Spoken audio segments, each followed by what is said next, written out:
Mr. Durbin, aye.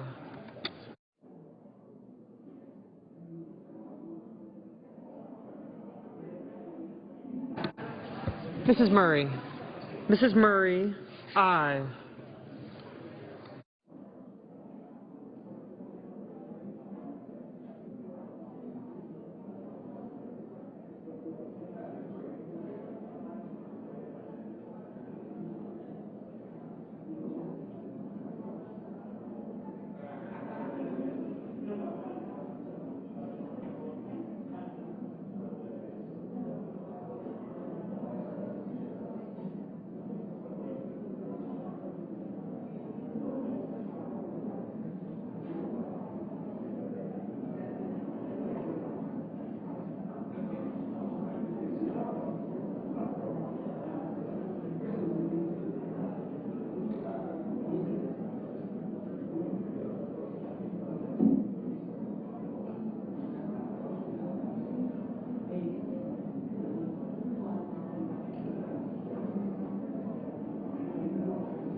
She did. Mr. Begich. Mr. Begich, aye.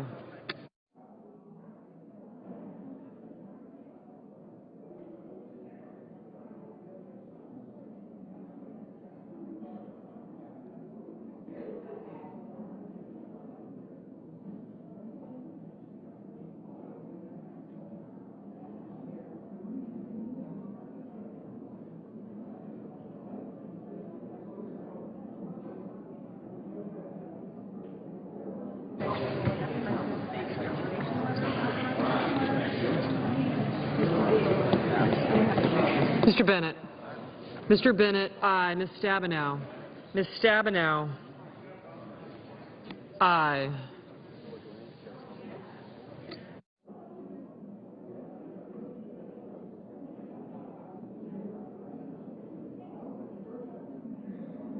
Mr. Reed of Nevada, aye.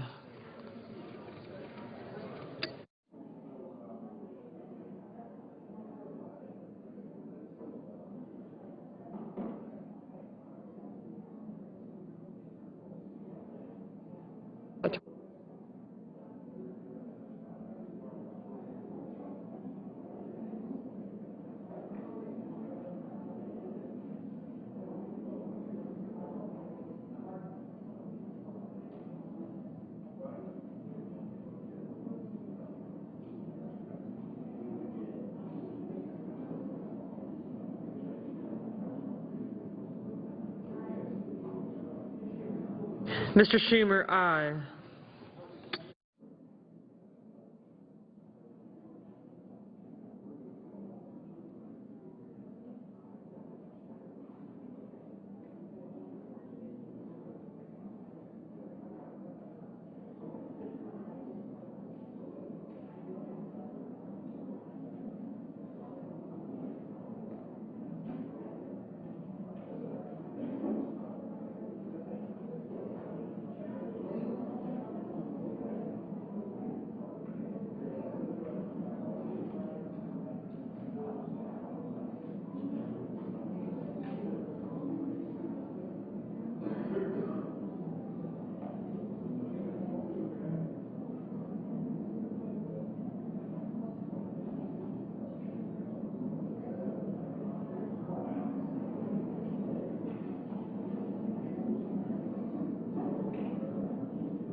Are there any senators wishing to vote or wishing to change their vote?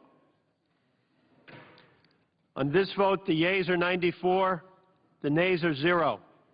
3/5 of the senators duly chosen and sworn having voted in the affirmative, the motion is agreed to. Senator from North Carolina. Thank you, Mr. President. I rise today to speak in support of Senate Bill 1963, and I also ask unanimous consent that after my remarks that Senator Brown from Ohio follow me for a time not to exceed 10 minutes. Without objection. Mr. President, this bill is a bill that Senator Pryor and I have introduced to repeal the harmful cuts to military retirement pay in the recent Bipartisan Budget Act. As a senator from the most military-friendly state in the nation, I am pleased that we have just voted to advance this important legislation that will affect so many brave men and women from North Carolina and around the country who serve our nation in the military. These harmful cuts to military retirement pay were included in the recent bipartisan budget that passed the House and Senate with bipartisan support. And while I supported the Murray-Ryan budget because it rolled back across-the-board sequestration cuts that threaten our military capabilities and the safety of our troops, I am opposed to the provisions. The Senate will be in order. The senator from North Carolina. Mr. President, this budget rolled back across-the-board sequestration cuts that really threaten our military capabilities and the safety of our troops. And I'm opposed to the provision that reduces these cost-of-living adjustments for military men and women who have served our country with honor and distinction. Without action, these cost-of-living cuts will take effect in December of 2015. By passing this legislation this week, we can keep our promise to our service members and veterans who do not deserve to have their retirement benefits cut. The proposed cuts would affect our current and future retirees still serving our country on active duty. If allowed to remain, the cost of living cuts would cost a typical retiree over $80,000. In my state of North Carolina, close to 90,000 retirees, as well as thousands of service members still on active duty, would bear the brunt of these cuts. I recently heard from a veteran from Apex, North Carolina, who served in the military for 21 years, including 2 tours in Afghanistan, 1 in Saudi Arabia, 1 in Korea. He said the cost of living cuts changed the promise made to his family. After moving 12 times in 21 years, his family made these decisions on where to live, what house to purchase, what job to take, and how to save for his son's education based on this pension income. I also heard from a woman whose husband is an active duty Marine stationed at Camp Lejeune in Jacksonville, North Carolina. She wrote, "My husband has served 16 years in the Marines, 4 tours in Iraq, and is preparing to deploy to Afghanistan soon. He has kept his promise to the U.S. and earned his benefits in full. We have lived with long-term separations, uncertainty, and financial stress. Please do not add to that. The money may not sound like a lot to some people, but it means a whole lot to us."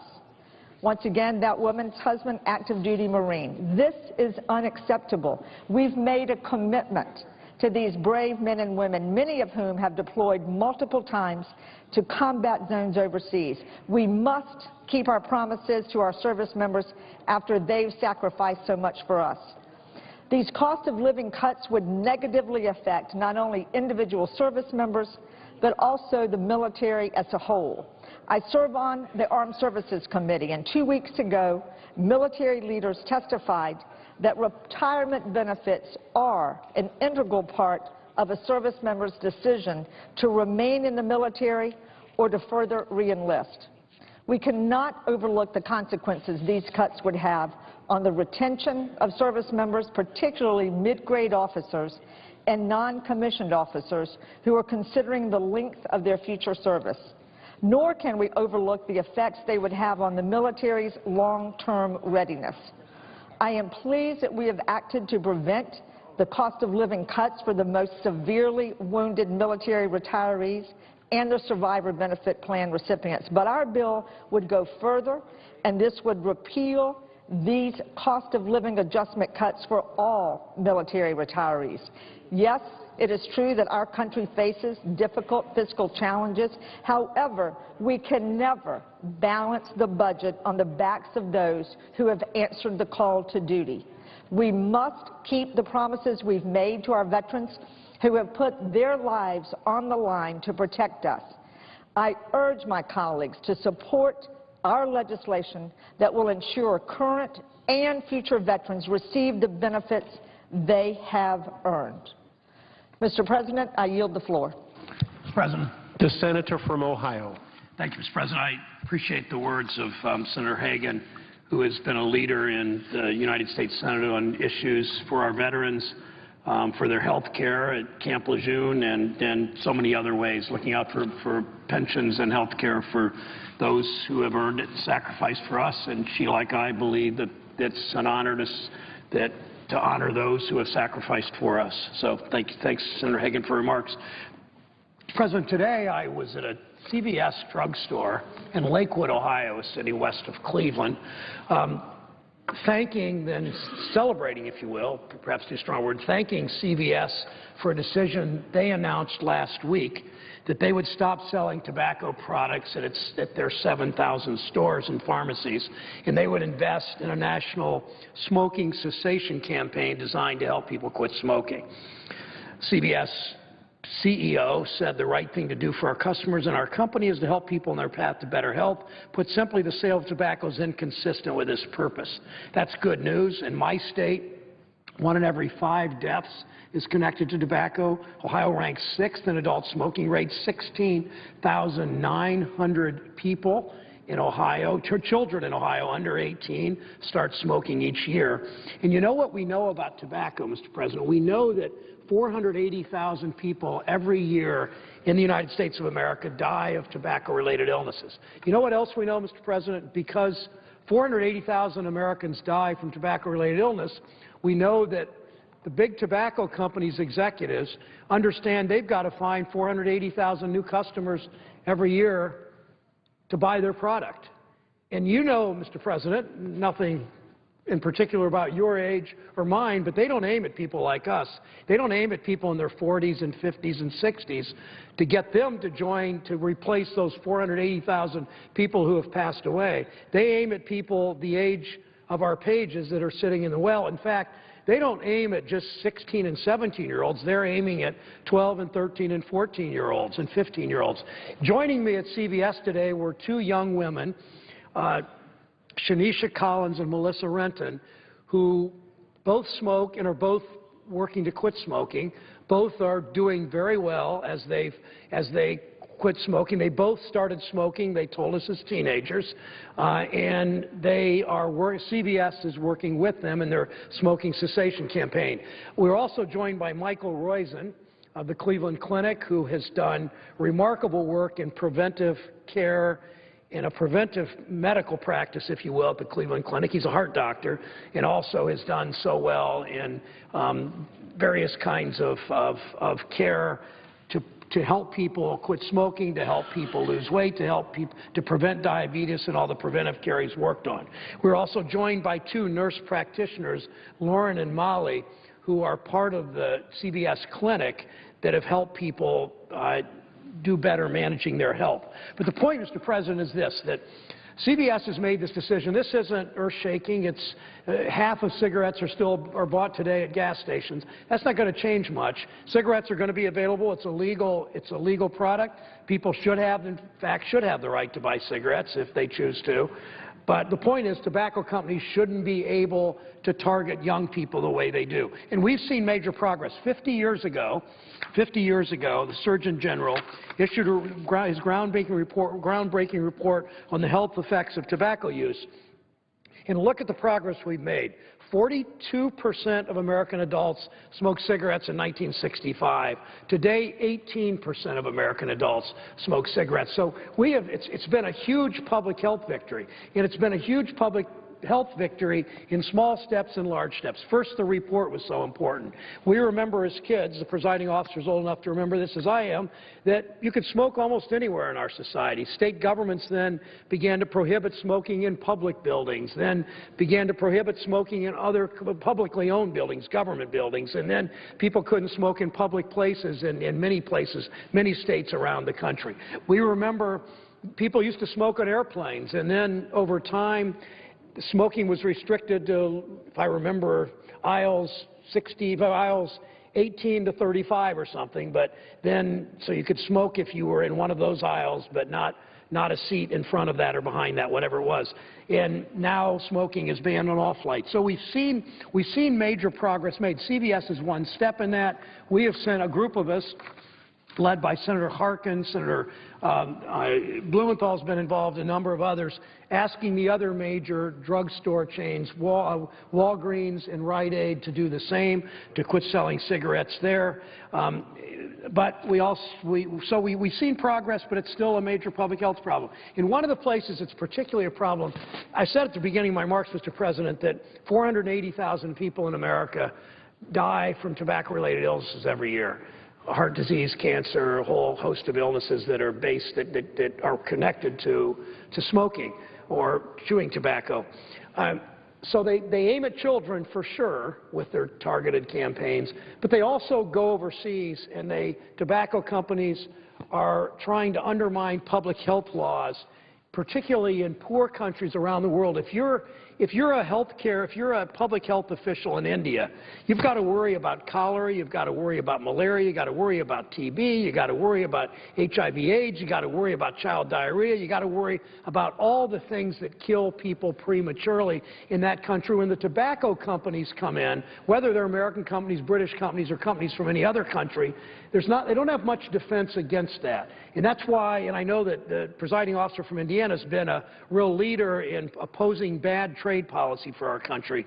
But one of the elements of a bad trade policy is giving U.S. tobacco companies too much power to go into far too many of these countries and cajole and threaten and even undermine public health laws. In fact, we have seen in more than one country, which is thought a poor country that's not too many people, don't have many public resources, people are pretty poor. We've seen tobacco companies threaten those countries that are about to enact a new health care law, and that country backs off because they don't have the dollars and the resources to fight the tobacco companies' efforts in court. So, Mr. President, we have a lot of work to do. I just wanted to share what happened today in Lakewood, Ohio, with my colleagues, how important it is, what a huge public health victory. Again, I want to emphasize how successful these efforts to curb the use of tobacco, the greatest preventable killer in the country,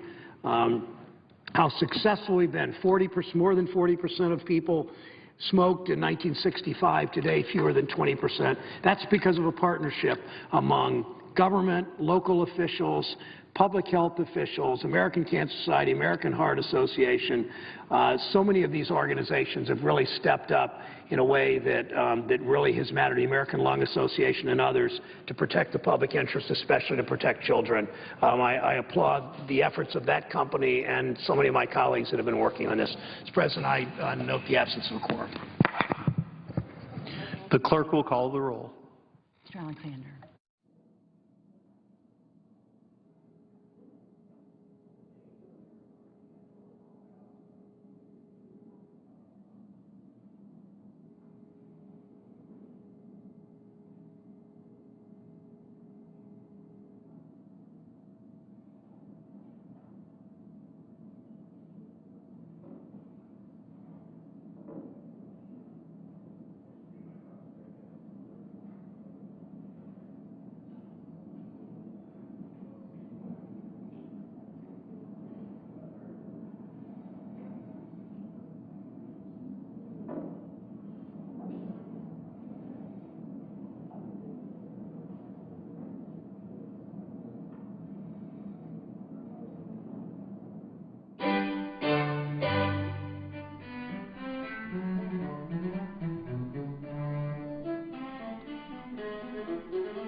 Mr. President,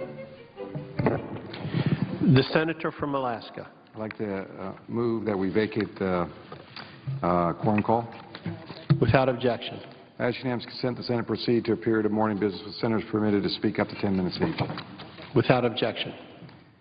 Mr. President, I ask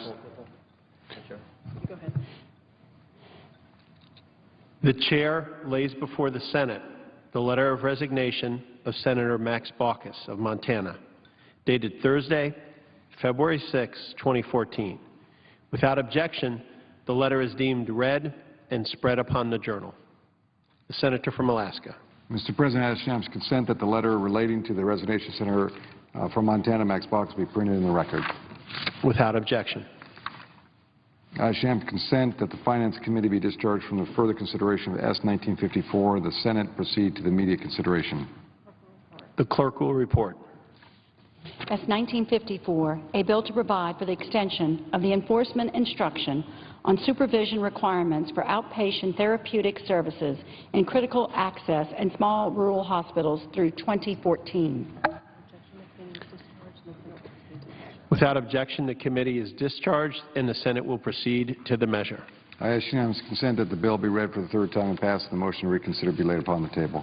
Without objection. Mr. President, I ask unanimous consent that the Health Committee be discharged from the further consideration of S-Res 339. The Senate proceed to its immediate consideration.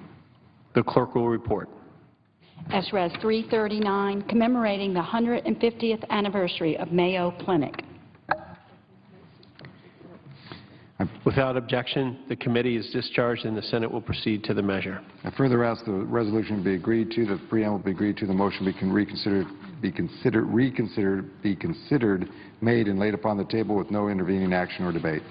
Without objection. I ask unanimous consent that notwithstanding the resolution of the Senate on January 24th, 1901, the traditional reading of the Washington's farewell address take place on Monday, February 24th, following prayer and pledge. Further, that Senator King be recognized to deliver the address. Without objection. Mr. President, I ask unanimous consent that the appointment at the desk appear separately in the record as made by the chair. Without objection.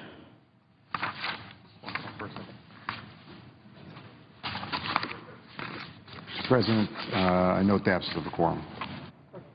The clerk will call the roll. Mr. Alexander.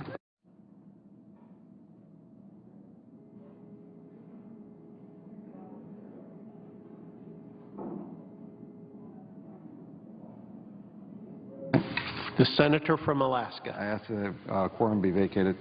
Without objection. I ask unanimous consent that when the Senate completes its business today, it adjourns until 10 a.m. Tuesday, February 11, 2014, that the following of the prayer and the pledge of the morning hour be deemed be expired.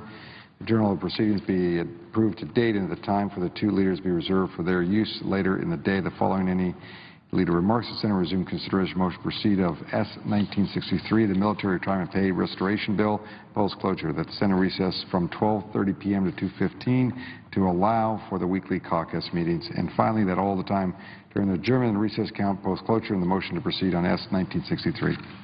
Without objection. Senate designate Walsh from Montana will be sworn in at 12:15 p.m. tomorrow. The senators will be notified when the next vote is scheduled. There's no further business to come before the Senate. I ask that it adjourn on the previous order. The Senate stands adjourned until 10 a.m. tomorrow.